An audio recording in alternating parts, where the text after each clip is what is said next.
अस्सलाम वालेकुम and welcome to the show behind the wicket with Moin Khan. मैं हूं आपका host Faisal Ilyas. Another good day for Pakistan team. 166 run score किए हैं पाकिस्तान ने आज न्यूजीलैंड के अगेंस्ट। तीसरा T20 international Dubai international ground में खेला जा रहा है और जहां पाकिस्तान से ये कहा जा रहा था कि पाकिस्तान 150 करता है, 145 करता है, तो आज उसका भी जवाब दे दिया हमारी टीम ने। 166 रन स्कोर हुए और आज के स्कोर की सबसे बड़ी बात ये थी कि बाबर आजम जिन्होंने 26 इनिंग्स में 1000 रन मुकम्मल करके विराट कोहली का 27 इनिंग्स का रिकॉर्ड तोड़ दिया है। Very good performance by Babar Azam. 79 important run उन्होंने स्कोर किए आज। साथ ही साथ हफीज का बल्ला आज फिर चला और उन्होंने बता दिया कि एक सीनियर प्लेयर होता है। बहुत क्विकली उन्होंने 50 स्कोर किया आज अपनी। और जो पाकिस्तान की इनिंग्स है वो अगर कहा जाए कि इन दोनों बैट्समैनों के अराउंड सराउंड करती रही तो गलत नहीं होगा। अच्छी परफॉर्मेंस पाकिस्तान की, लेकिन अभी देखना है कि न्यूजीलैंड को पाकिस्तान 166 से पहले रोक सकता है, आउट कर सकता है और क्लीन स्वीप कर सकता है न्यूजीलैंड का या नहीं। हमारे साथ है पाकिस्तान के साबिक कप्तान टेस्ट क्रिकेटर मोइन खान साहब। मोइन खान साहब, बहुत शुक्रिया आपका शो पे होने के लिए। बाबर आजम पे सबसे पहले बात करना बनता है खान साहब कि इतना आउटस्टैंडिंग प्लेयर, आपने हमेशा उसकी तारीफ की कि गट्सी प्लेयर है, एक फ्लेयर है उनका, रिस्क से खेलते हैं, अच्छा खेलते हैं। He has proved all your words right और अच्छी बैटिंग किया उन्होंने आज। Well of course he is a class player and although आज नॉट ओनली कि विराट कोहली का वर्ल्ड रिकॉर्ड किया उन्होंने तोड़ा है, बट वर्ल्ड किसी एनालिस्ट को ये कहते हुए सुना कि वो अपनी जात के लिए खेलते हैं, अपने लिए खेलते हैं। सीरियसली आई थिंक बड़ा अफसोस हुआ मुझे। और बहुत बड़ी इनिंग खेली एक दफा फिर और कंसिस्टेंटली जो अपनी फॉर्म दिखाई है, तो आई थिंक बनता नहीं है इस तरह की बात करें। मीडिया के लोग अगर इस तरह का बोलेंगे अपने उन प्लेयर्स के बारे में जो टॉप प्लेयर्स हैं, जो सुपरस्टार्स बन रहे हैं, सो उनकी हौसला शिकनी होती है इस चीज़ से। आई थिंक हमें हौसला देना चाहिए एज अ पाकिस्तानी और हमें खुश होना चाहिए उनकी परफॉर्मेंस के ऊपर कि हमें एक बड़े अरसे के बाद एक ऐसा ओपनर मिला जो कंसिस्टेंटली परफॉर्म कर रहा है। पहले हम बात कर रहे होते थे कि कोई कंसिस्टेंटली आपको परफॉर्मर नहीं मिल रहा, ओपनर में बहुत रद्दोबदल होती रहती, चेंजेस होती है। अब एक प्लेयर मिला तो I think we should boost him up, give him confidence, praise his performance ताकि वो और अच्छा करे और बेहतर करने की कोशिश। क्लास प्लेयर टोटली मैं समझता हूँ कि बड़े अरसे के बाद, जैसे मैंने पहले भी कहा है कि एक ऐसा प्लेयर आया मोहम्मद यूसुफ के बाद जो एलिगेंट है, जो जिसको देखने का दिल करता है बैठ के कि आप इतने मजे से वो बगैर किसी कहना चाहिए कि ऐसी कर लेता है, हाँ। ऐसी फजूल हिट यानी जो जिसे कहते हैं हम स्लॉग, वो बगैर किए क्रिकेटिंग शॉट्स के साथ इतने रन कर लेता है और क्या चाहिए आप। बिल्कुल सही। और खान साहब बिल्कुल सही कह रहे हैं कि बहुत कम प्लेयर होते हैं जो प्रॉपर क्रिकेटिंग शॉट्स खेल के स्लॉग ना किए करते हुए इस फॉर्मेट में कामयाब होते हैं। लेकिन बाबर आजम ने आज प्रूव किया कि if you even go by the book और आप अच्छे शॉट्स खेल के भी रन कर सकते हैं। और 26 इनिंग्स में उन्होंने 1000 रन किए हैं। It's an outstanding achievement and the bigger thing is के वो कंसिस्टेंट हैं पाकिस्तान को जिताने में और इन कंडीशंस पे अच्छे रन कर रहे हैं। और अगर देखा जाए तो एक टेक्निक के लिहाज से अगर अच्छा बैट्समैन होता है तो हम कहते हैं कि वो ओडीआईज में अच्छा परफॉर्म करेगा। ओडीआईज में भी इनका रिकॉर्ड आउटस्टैंडिंग है। टेस्ट क्रिकेट में थोड़ा इंप्रूव होना बाकी है, but he is the one for the future for Pakistan. और मेरे ख्याल में सबसे बड़ी इनके लिए अब नेक्स्ट स्टेप ये होगा कि वो जो अच्छी फॉर्म लगी हुई है उसको कंटिन्यू करें। बिल्कुल, हर प्लेयर की कोशिश यही होती है, उसकी ख्वाहिश भी यही होती है कि हर मैच में वो कंट्रीब्यूट करे, परफॉर्म करे। बट क्रिकेट एक ऐसा गेम है कि इसमें बैड पैचेस आपके आते हैं। अब ये देखना होगा कि खुदा ना खास्ता उनका जब बैड पैच आता है तो उससे वो कमबैक किस तरह करते हैं। टेक्निकली मैं समझता हूँ कि कर लेंगे कमबैक। बहुत मुश्किल है कि ऐसे बैट्समैनों के ऊपर बुरा वक्त है, क्योंकि बड़ा साउंड है, एलिगेंट खेलते हैं, बॉल टू बॉल खेलते हैं, प्रॉपर क्रिकेटिंग शॉट्स खेलते हैं। सो ऐसे प्लेयर जब आउट ऑफ फॉर्म होते हैं तो मेरा नहीं ख्याल कि कोई प्रॉब्लम, एक दो इनिंग की प्रॉब्लम होती है और फिर वो कमबैक कर लेते हैं। बट जहाँ आपकी टेक्निक अच्छी नहीं हो तो वहाँ आपको ज़रूर मुश्किल होती है। जब भी ऐसे बैट्समैनों की लाइक आउट ऑफ फॉर्म होते हैं वो, तो यही कहा जाता है जो कोचेस की तरफ से कि यार आप जाएं रन अ बॉल खेलें या प्रॉपर बॉल को देखें और बॉल टू बॉल खेलें। तो ये तो ऑलरेडी इस टेक्निक के मालिक हैं। तो आई थिंक मेरा नहीं ख्याल कि इनके ऊपर ऐसा कोई अल्लाह ना करे कि कोई ऐसा पैच आए। बट अगर आया भी तो मेरा ख्याल है 2-3 मैच से ज्यादा नहीं होगा, ये उसको रिकवर कर लेगा। आपको लगता है कि हमने देखा है कि विराट कोहली की तो हम बात कर रहे हैं, लेकिन you have pointed it rightly कि उन्होंने रिकॉर्ड बनाया है। सो हम लेकिन अगर उनको इंस्पिरेशन लेनी हो अच्छे प्लेयर से, विराट कोहली हैं, स्टीव स्मिथ हैं, डेविड वार्नर हैं, तो उनको अब दूसरे फॉर्मेट्स में भी देखना चाहिए कि कैसे अच्छी परफॉर्मेंसेस देनी है। और जिस तरह हम देखते हैं जो hard work Virat Kohli put in करते हैं, आपको लगता है कि वो इंस्पिरेशन लेके वो हार्ड वर्क अपनी बॉडी पे, अपनी फील्ड पे ये इंप्रूवमेंट्स भी देखने को मिलेंगे? पाकिस्तान टीम के लड़के ज्यादातर मोर और लेस वर्कआउट तो कर रहे होते हैं अपनी बॉडी पे, जो उनको प्लान दिया हुआ होता है। कुछ प्लेयर्स ऐसे होते हैं जो एक्स्ट्रा भी करते हैं, यू नो, जैसे हमने शान मसूद को देखा, शान मसूद को देखा है, फिटनेस लेवल नजर आता है। नेचुरली आपको देखें सस्टेन करना है अगर इस लेवल के ऊपर, तो आपको फिटनेस आउटस्टैंडिंग एक्स्ट्रा ऑर्डिनरी करनी पड़ेगी। ये हर इंडिविजुअल का काम है, you know. So let's hope and let's see कि बाबर आजम इसको किस तरह लेते हैं, यू नो। सो बहुत इंपॉर्टेंट है। अभी तक मैंने देखा है जो मैचेस वो खेल रहे हैं, रनिंग बिटवीन द विकेट भी उनकी अच्छी है, फिटनेस अच्छी है। एज सच कोई ऐसा फिटनेस का लैकिंग नजर नहीं है कि आप बोले कि यार वो छक्का नहीं मार सकता, उसमें जान नहीं है। छक्का भी मार देते, इतने मजे से मार देता है वो, चौका भी बड़े आराम से मार देता है। So I think he is doing his homework for the batsman, in fact his individual game. तो मेरा नहीं ख्याल कि कोई ऐसी प्रॉब्लम है, बट हाँ आप जब एक्स्ट्रा करते हैं तो आपको रिवॉर्ड भी एक्स्ट्रा मिलते हैं। सो आई थिंक उन्होंने स्टैंडर्ड ऑलरेडी सेट कर दिया। अब not only Virat Kohli, Steve Smith, अब जितने भी यंगस्टर्स हैं, आप सबसे पहले ये रिकॉर्ड को सोच रहे होंगे कि यार ये रिकॉर्ड मैंने ब्रेक करना है, यू नो। एटलीस्ट एक सेंस आएगी, एक फीलिंग आएगी, यार इसने बना दिया बाबर आजम, काश मैं तोड़ सकता हूँ कि नहीं, यू नो। सो एटलीस्ट ये जो चीज होती है ना, ये यंगस्टर्स को बूस्ट करती है कि हाँ मैं हूँ, मैं कर सकता हूँ, लाइक मैंने करना है, you know. It's a proud sign for Pakistan. बिल्कुल उन्होंने स्टैंडर्ड सेट कर दिया ये, and we are very very lucky that हमारी टीम के एक प्लेयर ने किया है। We are honoured. खान साहब, अब दूसरे ओपनर की अगर बात करें, हम हफीज पे आएंगे, बिल्कुल वो उन्होंने भी आज शो स्टील किया, अच्छी परफॉर्मेंस दी। लेकिन हम अगर फखर जमान की बात करें, जो दूसरे ओपनर है हमारे, 23 इनिंग्स हो चुकी हैं, 50 नहीं आई है उनकी T20 इंटरनेशनल्स में।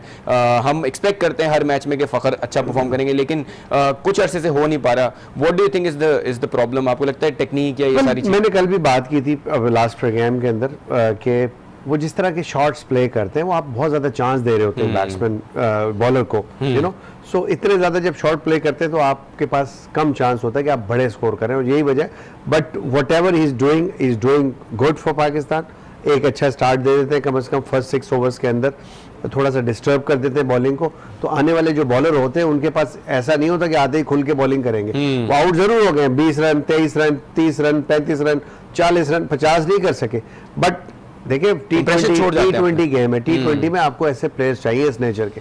हाँ, अगर वनडे में उनकी ये परफॉर्मेंस होती, मैं जरूर क्रिटिसाइज करता कि उनको अपनी इस 20-30 की इनिंग को ट्रांसफॉर्म करना चाहिए बड़े इनिंग्स के अंदर, ताकि वो सेंचुरीज बनाए और बड़ा नाम कमाए। Very true. Another superstar for today was the senior Mohammad Hafeez. Outstanding performance, बहुत ही सेल्फलेसली खेले हैं वो, और जब से वो कमबैक किया हमने देखा है कि खुल के खेल रहे हैं। कैसी लगी आपको आज उनकी इनिंग्स, और क्या चेंज है सर? वेल अगेन कल भी हमने डिस्कस किया था हफीज के ऊपर कि Hafeez is a brave player and he thinks cricket, I mean always like वो प्रोफेसर कहलाते हैं, वो कुछ ना कुछ करना चाहते हैं, you no, that's his instinct के। और वो फाइट भी करते हैं, यू नो, जब भी कम बैक हो उनका टीम से ड्रॉप होते हैं, रिटेलिएट करते हैं चीज़ों के ऊपर, which is a positive sign. कभी कभी होता है ना कि प्लेयर नेगेटिव रिटेलिएट कर रहे होते हैं चीज़ों की, या सिलेक्टर्स की कोई बात बुरी लग गई, मैनेजर की कोई बात बुरी लग गई, आपको कप्तान की कोई बात, तो आप नेगेटिवली रिटेलिएट करते हैं। But he is very positive and we must say कि जिस तरह उन्होंने कम बैक किया है, परफॉर्म किया है, कंसिस्टेंसी दिखाई है, commendable. I think outstanding performance. और आज जो अगेन 34 बॉलों में 53 रन बनाए, आई थिंक बहुत कहना चाहिए कि पाकिस्तान को वाइट वॉश करने के उसमें एक बड़ा अच्छा प्लेटफॉर्म दे दिया हफीज। और खान साहब, आप एक चीज कहते हैं कि क्रिकेटर्स को फाइटर होना चाहिए, तो he is one player who is I really admire him because since he came back and he is consistently performing. और तो ये बहुत अच्छी चीज है। और मैंने इस बारे में बात भी की थी कि हफीज ने टेस्ट नहीं दिया, टेस्ट दिया तो वो थोड़ा सा मीडिया की तरफ से प्रेशर डलवाया उन्होंने और टीम में नहीं आ सके, लेकिन जिस तरह कम बैक किया, आई रियली एडमायर किया उन्होंने। यही स्पिरिट होती है स्पोर्ट्समैन की, फाइटिंग स्पिरिट होनी चाहिए आपकी। आप जब भी कम बैक करें, आप अपने बल्ले से जवाब दें, आपकी जबान नहीं। जबान तो फिर हम जैसे लोग बोलते हैं जब क्रिकेट खत्म हो जाती है। बिल्कुल सही। एक और सीनियर प्लेयर जिन्होंने आज आउटस्टैंडिंग परफॉर्मेंस दी वो है शोएब मलिक, जो कैचेस में हमें दिखाते रहेंगे वो कितने यंग हैं। आज उन्होंने 19 रन 8 बॉलों पे किए, बहुत ही सेल्फलेस इनिंग थी, बहुत अच्छी इनिंग्स थी। और उसके साथ साथ सरफराज अहमद को लेके कुछ बयानात हैं एहसान मानी साहब के, हमारे पीसीबी चेयरमैन के, उनके हवाले से खान साहब का पॉइंट ऑफ व्यू लेंगे। So stay with us, we will be right back after a small break.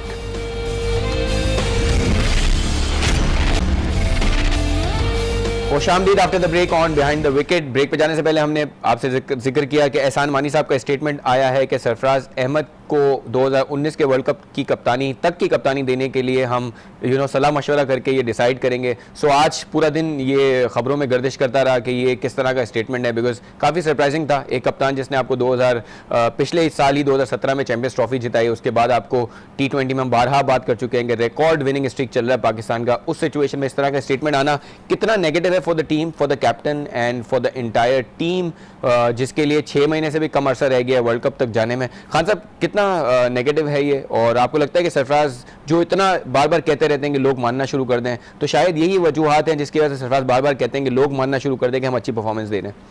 मेरा ख्याल है सिंपली अगर इमरान खान कह देंगे तो एहसान मनी खुद ब खुद अनाउंस कर देंगे वो, क्योंकि हमारा कप्तान है, टिल वर्ल्ड कप हमारा कप्तान यही है। बिल्कुल सही। क्या मुजाहिका है कहने में, जब सब क्रिकेटर्स कह रहे हैं इस बात को। आई डोंट नो कि वो कौन से क्रिकेटर्स हैं जो उनके कान में शायद ये जाके भी कह रहे हैं कि नहीं आप सीरीज टू सीरीज ही रखें। तो आई थिंक अगर वो लोग कुछ क्रिकेटर्स इस तरह की बात कर रहे हैं तो वो खुद मेरा ख्याल है कि एस्टैब्लिश नहीं है, और वो फियर ऑफ कहना चाहिए ना कि एक अब जॉब ना चली जाए हमारी, तो अब जस्ट क्लोज होने से के चक्करों में अब चेयरमैन के साथ वो इस तरह की बातें करते हैं। तो मेरा ख्याल है कि ये गलत चीज है, इसको कंडेम करना चाहिए टोटली, और क्लियरली आके एहसान मानी साहब को या प्रेस रिलीज के थ्रू ये अनाउंस करना चाहिए कि सरफराज अहमद जो है वर्ल्ड कप तक के कप्तान हैं, और ये बहुत इंपॉर्टेंट चीज है। और मेरा ख्याल है कि अगर इसमें कोई ऐसी बात नहीं अनाउंस करेंगे तो मेरा ख्याल है कि जो prime minister of Pakistan pattern in chief है वो खुद अप्रिशिएट करेंगे इस बात को, क्योंकि वो खुद इस तरह के मुस्तकिल मिजाज इंसान है कि वो भी चाहते हैं कि हाँ हर चीज जो है वो डिसीजन क्लैरिटी हो, उसके अंदर किसी किस्म के डाउट्स ना हो। और जब तक ये मैसेज नहीं जाएगा टीम को कि हमारा कायद कौन है, हमारा कप्तान कौन है वर्ल्ड कप तक, तो आप एक्सपेक्ट ना करें कि वनडे में फिर आपकी परफॉर्मेंस अच्छी होगी। बिल्कुल सही बात है। You should step forward like chairman साहब, और उनको अनाउंस करना चाहिए। और खान साहब, जिस तरह हमने अजहर अली से टेक ओवर किया था सरफराज ने, उसके बाद से अगर हम शॉर्टर फॉर्मेट में ओवरऑल हमारी परफॉर्मेंसेस देखें तो शायद सरफराज से बेहतर कप्तान हमने शॉर्टर फॉर्मेट का कभी नहीं देखा। और जितना वो अग्रेशन टीम में लाते हैं और जिस तरह की परफॉर्मेंस, रिजल्ट्स हमारे सामने, हमने चैंपियंस ट्रॉफी में जहाँ कोई नहीं रेट कर रहा था कि हम इंग्लैंड जैसी टीम को इंग्लैंड में हरा सकते हैं, हमने हराया, इंडिया जैसी टीम को हराया। All of this can not be a fluke, इसमें सरफराज की बहुत सारी मेहनत है। और आपकी बात बिल्कुल सही है कि कोई ऑप्शन भी नहीं है। अगर सरफराज के साथ कोई ऐसा ऑप्शन होता कि वो कप्तान, एहसान मानी साहब इस वक्त सिंगल लेके सेट होना चाह रहे हैं, छक्का मारेंगे शायद, बट मुझे अफसोस हो रहा है ये चीज सुन के, बार चीजें सारी क्लैरिटी नहीं आ रही उनकी तरफ से, आ जानी चाहिए। आई थिंक कि आप इलेक्टेड अब पीसीबी के जो है वो चेयरमैन है, तो आप अनाउंस करें इस चीज को पहली फुर्सत में, डाउट जितने भी हैं इनको खत्म कर दें, इससे कंट्रोवर्सी क्रिएट हो रही है। अगर आप चाह रहे हैं कि कंट्रोवर्सीज होती रहे तो कंट्रोवर्सीज चलती रहेंगी और इवेंचुअली बात क्रिकेट बोर्ड के ऊपर आएगी। खासा वाली चीज़ें कुछ तसलसल में हो रही है, जैसे हमने देखा कि मोहसिन हसन खान साहब ने कहा कि सरफराज को टेस्ट का कैप्टन नहीं होना चाहिए। उससे पहले कुछ स्टेटमेंट्स आए थे, तो जब एहसान मानी साहब नए आए थे तो उन्होंने बैक किया था सरफराज को कि नहीं यही हमारे कप्तान है। लेकिन आपकी बात सही है, कोई प्रेस रिलीज नहीं आया कि हमारे कप्तान रहेंगे 2019 के वर्ल्ड कप तक। तो आपको लगता है कि ये तसलसल से चीज़ें थोड़ी थोड़ी सरफराज के अगेंस्ट होती जा रही हैं? नहीं, बात यह है कि प्रॉब्लम क्या है, किसको क्या प्रॉब्लम? मोहसिन साहब क्यों कह रहे हैं इस बात को कि उसको रेस्ट दे दिया जाए? कौन, वाई? जब क्रिकेट जो कप्तान खुद कह रहा है कि मैं फिट हूं, आई वांट टू प्ले, फिर क्यों बात कर रहे हैं? अभी बात ये करें कि 4-5 साल से आप क्या क्या बातें कर रहे थे, क्रिकेट बोर्ड में नौकरी होती है, हर चीज साफ सुथरी धुली धुलाई में हो गई आपकी, आप अपने स्टेटमेंट्स दे रहे हैं। तो ऐसे लोगों को पहली बात तो सुनना नहीं चाहिए, मैं वेरी स्ट्रेट बोलूंगा। जो लोग सिर्फ जॉब हासिल करने के लिए बैठ के सिर्फ क्रिटिसिज्म करें मीडिया के ऊपर, सर वो क्रिकेट कमेटी के हेड हैं, और अगर क्रिकेट कमेटी के हेड हैं और उन्होंने ऑल द लक कि अल्लाह करे वो अच्छे काम करें, जो बातें वो क्रिकेट मीडिया में बैठ के टीवी पे करते थे वो जाके इम्प्लीमेंट करें चीजें, ठीक है ना? कि अभी 2 बयान दिए हैं तो अभी उनके ऊपर प्रेशर आ गया, तो मैं देखता हूँ फिर कितनी बात करते हैं, या तो बोले ना कि मुझे इजाजत दी जाए मीडिया में बात करने की। सो आई थिंक ये बड़ा अलमिया है हमारे मुल्क का कि लोग जस्ट फॉर दी सेक कह लें या just to get the job in PCB, लोग बैठ के मीडिया में क्रिटिसाइज करते हैं पीसीबी की हिकमत अमली को, जो कि बड़ा नाजायज करते हैं। मेरा ख्याल है कि हम सब पाकिस्तानी हैं, पॉजिटिव साइंस भी होते हैं, पॉजिटिव चीजें भी होती हैं, आप पॉजिटिवली भी डिस्कस कर सकते हैं। यू नो कि आप मीडिया में जाके, आप इतने सिंसियर हैं पाकिस्तान से, आप जाके लोगों को मशवरा देना, पर्सनल फोन करके उनसे बात करें, उनको बताएं कि नहीं आप गलत कर रहे हैं, ये गलत कर रहे हैं आप। बिल्कुल आप मीडिया में क्यों बोलते हैं आके, क्यों डाउट क्रिएट कर रहे हैं पूरे माशरे के अंदर?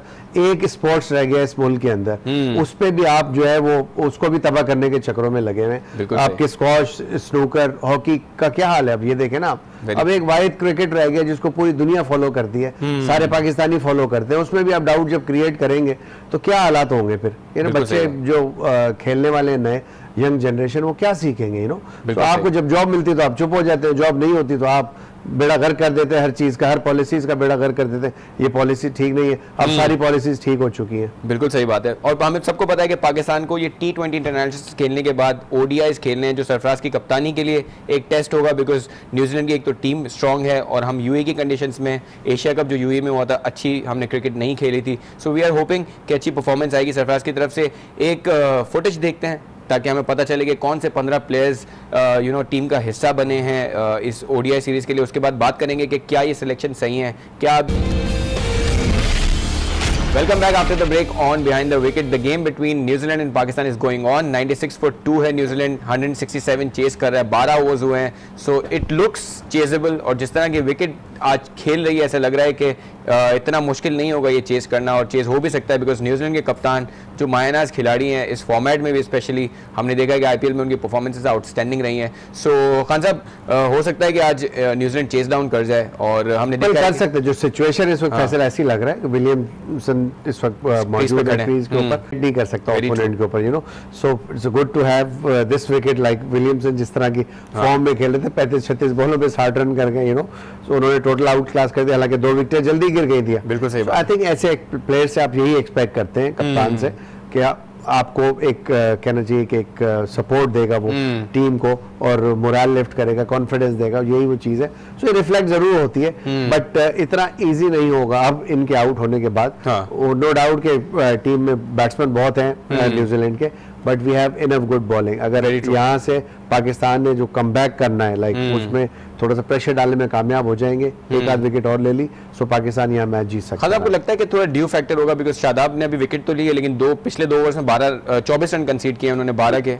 ड्यू फैक्टर ऑफ कोर्स होता है हमेशा UAE की कंडीशंस के अंदर आपको, और अब मौसम क्योंकि चेंज हो रहा है तो ड्यू नेचुरली नीचे आ रही होगी, लेकिन इसमें कि कितना कंट्रोल हम कर सकते हैं ये बड़ा इंपॉर्टेंट होगा। बट ये कि ज्यादा चांस चेस करने वाली टीम के पास अगर ड्यू है वहाँ इस वक्त मौजूद है तो यकीनन बैट्समैन जो है इस वक्त जो न्यूजीलैंडर्स उनको ज्यादा एडवांटेज होगा। खान साहब, सरफराज ने 1-2 इंटरव्यूज में कहा भी था कि अब शायद ड्यू फैक्टर आना शुरू हो गया, तो ये न्यूजीलैंड को थोड़ा सा एडवांटेज चला जाएगा कि टॉस जीतने के बाद भी उनको चेस करने का मौका मिला, लेकिन it's good for the cricket. I would say कि इतना अच्छा टोटल किया आपने तो आप उसको डिफेंड कर सकते हैं, बट ये आउटस्टैंडिंग इनिंग खेलती है विलियमसन ने। एक आध इनिंग ऐसी होती टर्न एक्सपेक्ट कर रहे थे जिसकी वजह से आउट हुए, और चांस है शादाब ने गुगलियां कम मारी, हमने देखा कि लेग स्पिन ज्यादा की है इस बार, क्या रीजन लगता है आपको? आई थिंक देखे लेग स्पिन जब आप करने जाते हैं ना तो गेम थोड़ा सा अगर गीला है तो स्किड करने का चांस होता है कि अब बैट्समैन भी लेग स्पिन खेलने जाए जैसे इनसाइड एज, स्मार्ट बॉलिंग है, सो बिल्कुल स्मार्ट बॉलिंग है। और गुगली में ये होता है कि आप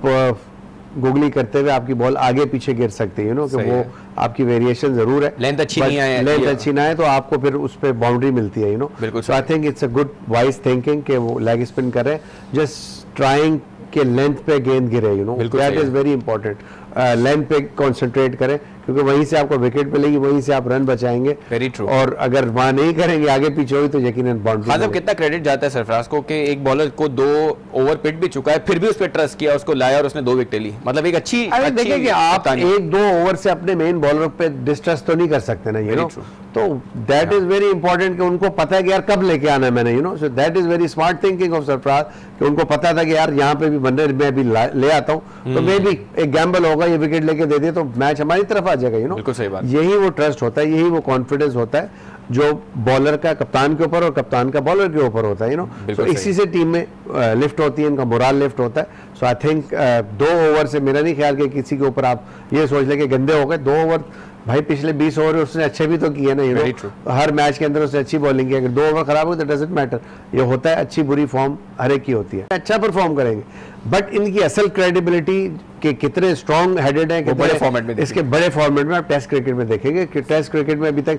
ये बच्चे कामयाब नहीं हुए, सो इनको सीखने की जरूरत है, लर्न करने की जरूरत है इनको, सिर्फ अभी क्योंकि इस फॉर्मेट में खेले इस वजह से सिर्फ इसका आइडिया है, फर्स्ट क्लास क्रिकेट खेलेंगे तो इनको और आइडिया हो जाएगा, टेस्ट क्रिकेट में आएंगे तो और बहुत ज्यादा अच्छा आइडिया होगा। सही है। वकास मकसूद का डेब्यू हुआ है खान साहब, लेकिन अनफॉर्चुनेटली पहले ओवर में उनको 15 रन पड़े हैं। आई एम श्योर वो भी काफ़ी 31 ईयर्स के सीनियर कैंपेनर हैं, इन द सेंस के डोमेस्टिक बहुत खेली हुई है। आपको लगता है कि उनको अभी मजीद चांस मिलेगा, ओवर्स मिलेंगे उनको? वेल चांस तो देना चाहिए, बिल्कुल उनको ओवर कराना चाहिए, कोई ऐसी बात नहीं है। पहले ओवर में अगर किसी का हो गया तो उससे आप ये जज नहीं कर सकते हो प्रीवियसली उसकी परफॉर्मेंस टोटल निगेट आप करते हैं, यू नो। सही बात। सो आई थिंक उसको जिस तरह लेके आए, सिलेक्ट करके उसको आज खिलाया, उस पर बिलीव किया, सो आई थिंक उसको पूरे ओवर करवाने चाहिए, पूरा मौका दें उसको, तो कोई ऐसी बात नहीं है। और मेरा ख्याल है कि will perform.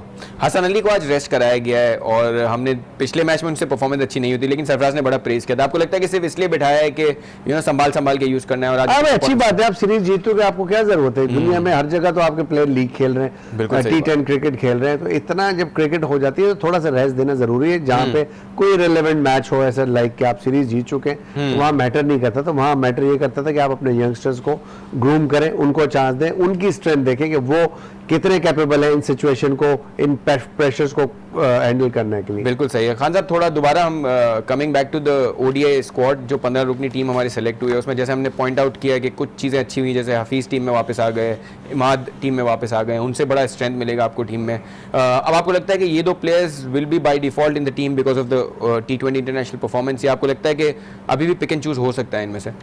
Well not really, side announce हो चुकी है ऑलरेडी, अब तो सिर्फ लड़कों ने खेलना है। Of course they will be playing hopefully, because के इतने फॉर्म में अगर आप नहीं खिलाएंगे तो अपने साथ अपनी टीम की ज्यादती करेंगे। और इमाद का ये कि अब नवाज है नहीं तो ही मेक्स इट इन। बिल्कुल। और आई थिंक अगर स्टाइल पे बात की जाए, बॉलिंग एक्शन पे बात की जाए, तो उनसे पोस्ट मैच एक प्रेजेंटेशन में पूछा गया कि आप अभी भी सोचते हैं एक्शन के बारे में? It's like I think a lot, और हर बॉल पे कहते हैं जब सोच रहा होता रन अप पे जाता हूं मैं सोचता हूं कि मेरा हाथ वैसे ना है, मैं ऊपर से लाने की कोशिश करूं। Exactly, that is a good thing. I think at least आपको पता है कि अब आपके साथ अगर दोबारा कॉल हो गए आप तो आपको प्रॉब्लम होगी। So I think he is doing well, उसने अच्छा ट्रांसफॉर्म किया है, एटलीस्ट अभी तक कोई रिपोर्ट नहीं हो रही। वो उनको बड़ा तरीके से यूज कर रहे हैं। आज हमने देखा कि इमाद वसीम को मुनरो मारते हैं, पिछले मैच में हमने देखा था, तो हफीज को लेकर सो जहां जरूरत पड़ी वहां यूज कर रहे हैं, ओवर यूज नहीं कर रहे वो। अभी अच्छी चीज है, देखें आपके सीनियर प्लेयर्स हैं, उनको चलाना और तरीके से। सरफराज बड़े स्मार्ट कैप्टन है, उनको पता है कहाँ यूज करना है कहाँ नहीं यूज करना।